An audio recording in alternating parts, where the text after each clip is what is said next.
Hello friends, and welcome to my first ever YouTube video. I actually filmed this one all the way back in February, and it was a commission I did for a friend, meant to be a war coat of sorts he could wear over his armour at Empire LARP.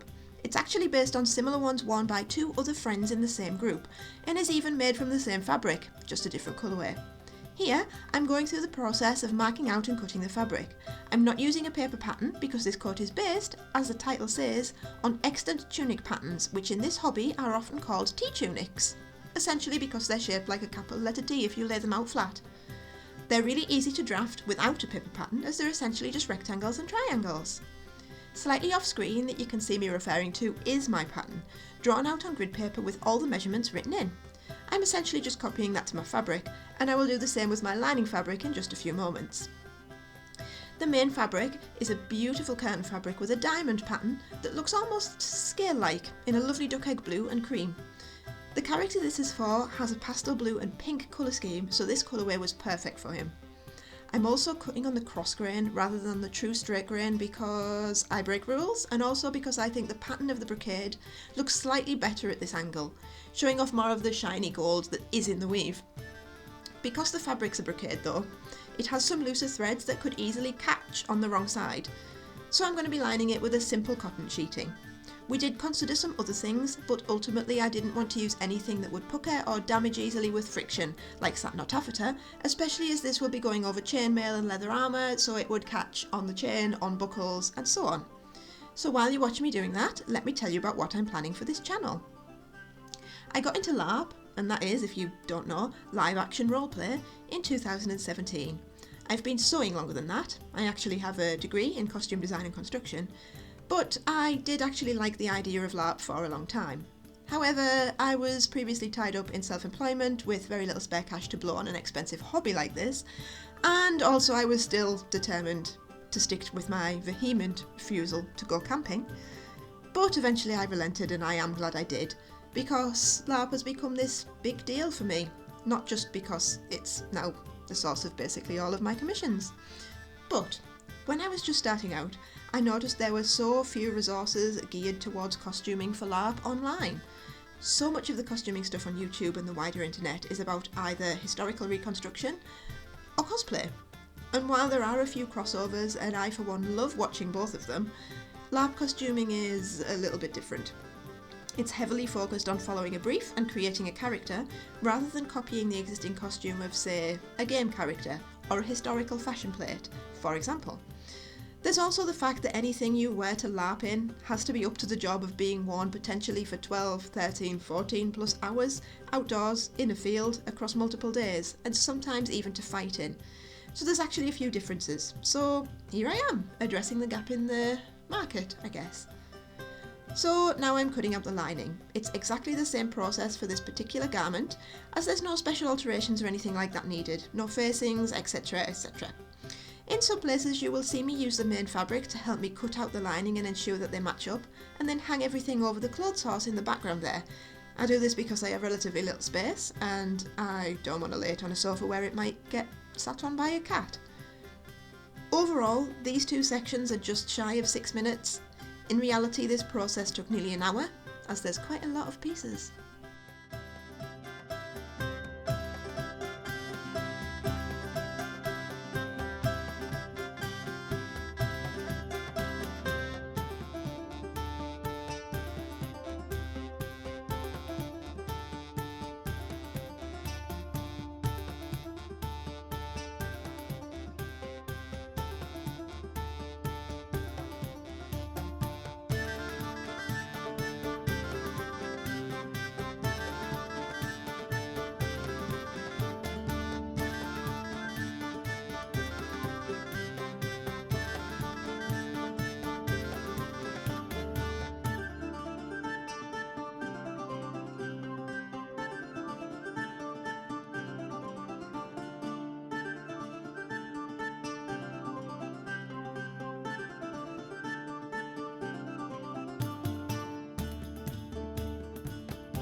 Can you believe, dear readers, that there are people who say no to having pockets put into their commissions.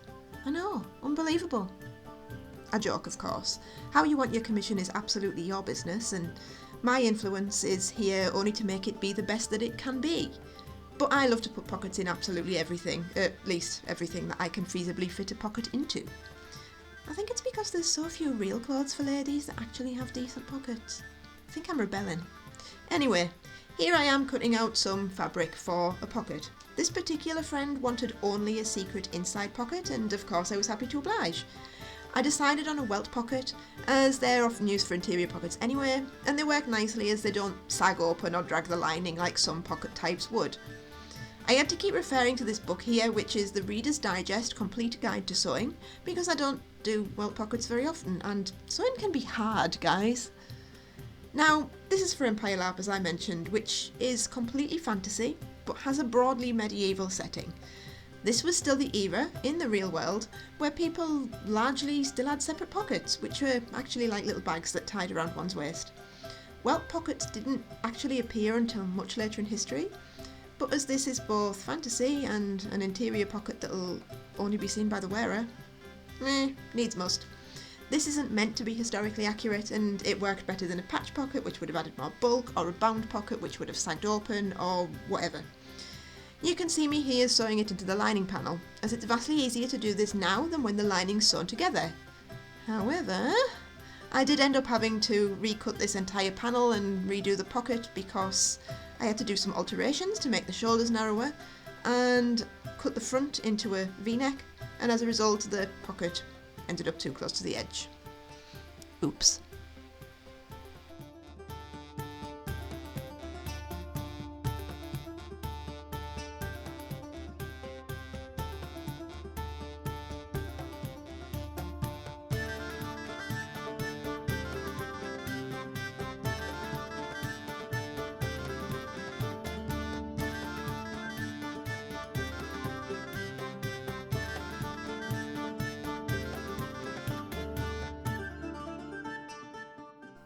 And so with the pocket done, it's time to sew everything together. Now, because this coat is all rectangles and triangles, it's actually a relatively simple construction process. Even easier, I don't have to do felled seams. Normally when I'm making a garment from this sort of pattern, I do go ahead and fell all of the seams. That is, fold them over themselves and stitch them down to enclose that raw edge. But as this one is both being lined and the fabric's already quite thick, I didn't do it with this one.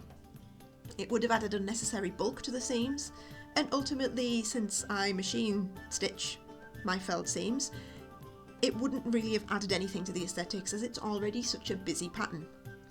When I do it though, you end up with this little line of stitching on the outside of the garment. Hand felling is much more historical and you don't actually see it on the right side of the garments, but as I'm often making things for commission and time very much is money under those circumstances, such a lengthy process ends up being unfeasible for most of the things that I make. To be honest, I actually kind of like the look of that little top stitching line. Might be a little bit modern for some people's tastes, but I think it can actually add some interest, especially when you've got a plain fabric. In fact, I could actually do that with a decorative stitch. Never done that, and that is definitely a must try for the future. One thing to remember with this sort of pattern though is to make sure that the triangular side pieces are never sewn bias to bias. So the long edge that's cut on the diagonal grain should always attach to the straight grain of the rectangular front and back pieces. The straight edges of the two triangular gores then form the side seam. This stops that bias edge from stretching and warping, which would happen if you sewed both bias edges together. You can see me ironing in the background there. Now, it's tempting not to in the name of speed, but it is absolutely imperative to press every seam. This makes the seam lie flat and helps the overall appearance of the garment.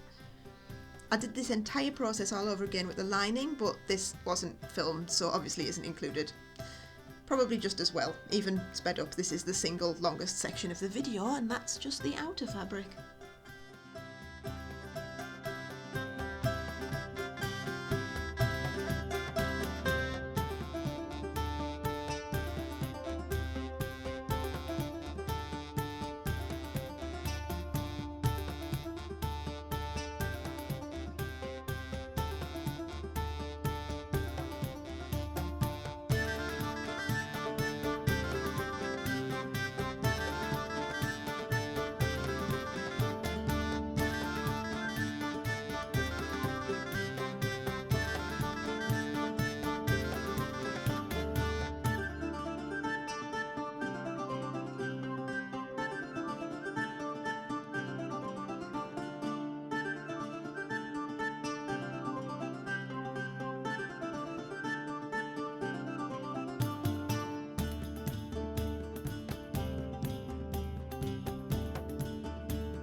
As the coat is going to be entirely bias bound, the lining is really easy to put in. I just have to match up the two layers, wrong side together, pin them, and do a quick stay stitch all the way around.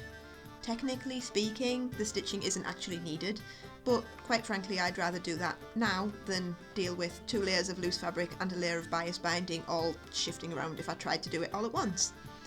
This actually ends up being faster and less frustrating, and it also means if the bias binding ever needs to be pulled off and replaced, the 2 coat layers stay sandwiched together. Now about bias binding. Again, that's another technique that's actually fairly modern. Certainly wouldn't use it in a historically accurate garment, and especially not one from the medieval era. It's something that didn't really exist in the real world until at least the 19th century, as far as I'm aware. However, again, this is fantasy, and it's a really easy way to do a contrast coloured edging on a garment and finish the edge at the same time. If I wasn't binding the edge, it would also be relatively simple, just to bag out the lining instead, which is attach the 2 layers together, right sides together, then flip them so that the seam allowances would all be hidden inside. As we wanted a contrast edging though, this was the way forward. I did put the coat on a mannequin to do the neckline, as you will see me doing here, as this helped me get a more accurate curve to that area. Later you will see me put the mannequin on the table so I could pin the hem together while it was hanging as well, and this was much easier to do closer to my own height.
The lining ended up being a little bit shorter than the outer shell, so after it was pinned and sewed down, I just ran along the edge and chopped off the excess in preparation for binding the edges with bias tape.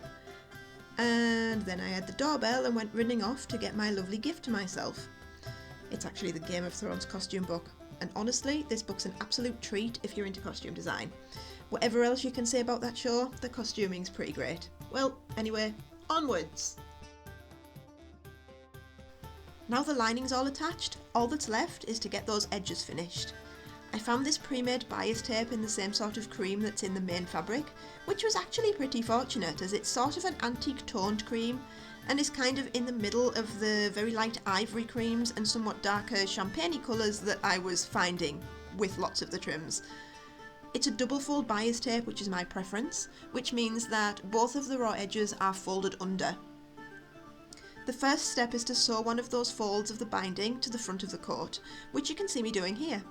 I'm also doing mitered corners. You can't see very well in the video, but what that is manipulating the binding in a way that creates a neat diagonal fold into the corner and creates a nice sharp corner when you're done as well. You can see there's quite a lot of binding. This was slightly over 3 meters and that got me all the way around the hem, front opening of the coat and the neckline. It might only account for just over 1.5 minutes of video, but it actually took me closer to 20 minutes in reality, not including the sleeves. This is very sped up, I only wish I could sew this fast. Once that's done, the binding is pressed flat, folded over, pinned to the wrong side, whilst ensuring that it remains an even width throughout the coat, and pressed again to hold it in place for the final step. I didn't record that process as it was a pretty lengthy process and not very interesting to watch, so instead I skipped straight to filming myself doing the final step, which in this case is top stitching. Once again, I could have hand stitched the binding down from the inside for a more seamless look. This top stitching does create a visible line of stitching on the binding on the outside of the coat, as the name top stitching suggests, but that would have taken a long time and therefore cost a lot more. I don't mind the look of the top stitching anyway. The main thing when you do it is to keep it neat all the way around, and then it looks deliberate. Of course, if a client wants me to hand sew parts of a garment, I'm more than happy to do so, and some things just by necessity, need to be hand sewn. You can see me doing that top stitching in this section, and once that's done, the coat's done. And here it is. I hope you like it and this video. If you did, why not drop me a like or a comment down below? Really helps me out and actually will help my channel to grow. Until next time, see you around.